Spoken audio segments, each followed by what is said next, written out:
Okay, today I'm going to go over the Fieldpiece infrared refrigerant leak detector. This is the SRL2. So I'm going to go ahead and turn it on. It takes about 30 seconds for it to warm up and stabilize, so I'm going to set it aside while it's doing that and show you the accessories. So first it comes in this nice blow molded case. Look inside. We have an extension wand you can add to the tip of the SRL2 just to give you a little bit of extra reach. We also have a needle nose tip that you can add to the tip of the wand just to get into condenser fins or something like tight spots. That sound lets you know that the leak detector is ready and warmed up. But first I'm going to finish showing you the accessories. The SRL2 has a lithium-ion battery, so it comes with a car charger as well as a wall charger. Now the life of the battery on the SRL2 is about 8 hours, but you can, if you do happen to run the battery dead, you can use it while you're charging it, while you're on the job. It also comes with replacement filters. The filters are in the tip of the SRL2. This is the tip, the replacement needle nose tip, but the same filter goes inside. You can kind of see it right in there, that white filter. Now you just want to replace these when you can see any little bit of dirt, generally about every couple months or so, or when you're using it a lot, maybe every month. And so it comes with 10 replacement filters.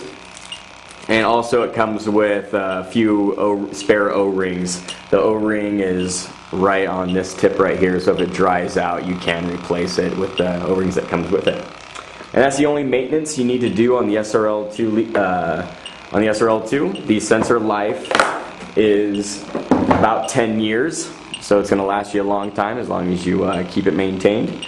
And unlike typical heated diodes where you do have to replace the sensor every year or a couple years depending on the actual leak detector, but this sensor you don't have to replace, and the sensor is built into the middle of the SRL2, so it has a lot of protection from getting beat up and stuff.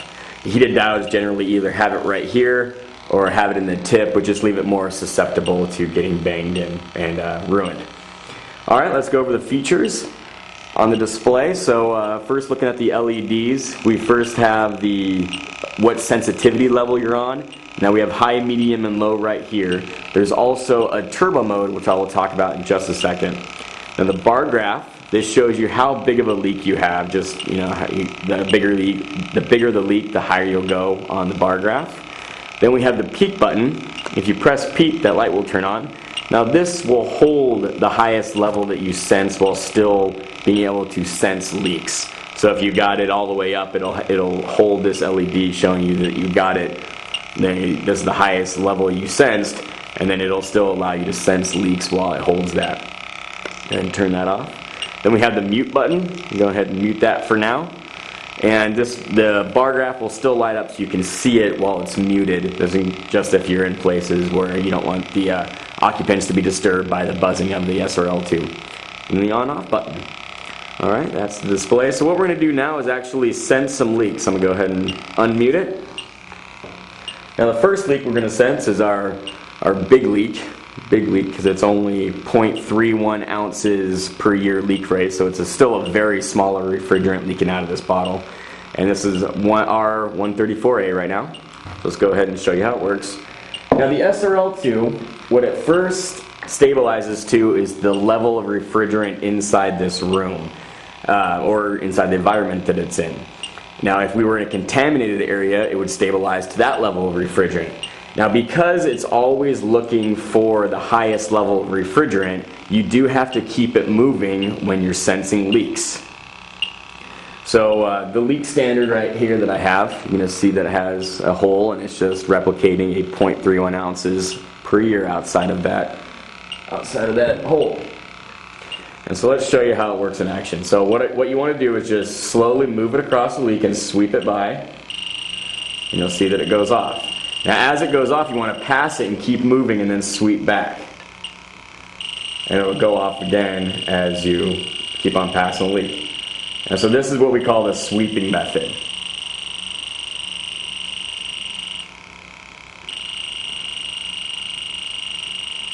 You just want to dial it in until that buzzer stops going off. Now this is a pretty big leak for high sensitivity. However, if I hover over it, this is a common mistake that people use with infrared leak detectors, if I hover over it, it will stabilize to that level. You can see that it's not going off and I'm right over that leak. Well, it's supposed to do that. It's supposed to stabilize to the level of refrigerant that it's in, and that's why you have to keep it moving. So if I just move it away for a couple seconds and move it back, I'm going to still sense that leak. So just always keep the wand moving slow and you will find leaks just fine. Alright, now what we're going to do is show you our super tiny leak. Remember, this one was the 0.31 ounces per year leak. We have this other fancy contraption right here. And this is going to replicate a 0.05 ounces per year leak rate. So I'm just going to take off this cap and get it ready to go. So you can see this is a fancy setup we got here. Alright, let's just sweep over this. Now see, even at 0.05, the high sensitivity is still going to sense it, but you can see that it doesn't go all the way up on the bar graph. I think I just got out of the yellow on the bar graph, so it went up about 5 or 6 spaces. So it's not as big as the leak that we were sensing before.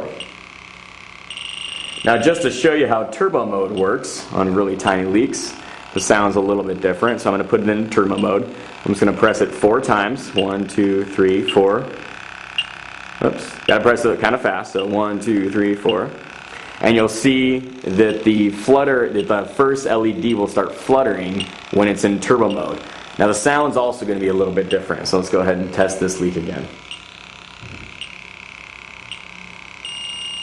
You can see that it's a solid tone rather than like a more fluttery tone. And this will also still stabilize to that level of refrigerant. You can see that this leak stabilizes a lot faster than the 0.31 ounces per year leak, just because this is a much smaller leak. But it's still only a few seconds and I can go right back.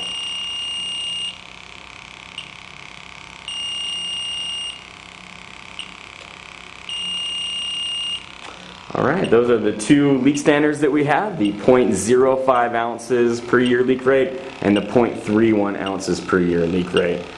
Now I'm going to turn it off turbo mode. Now also what's nice about the infrared leak detectors is they don't go off on oil or moisture.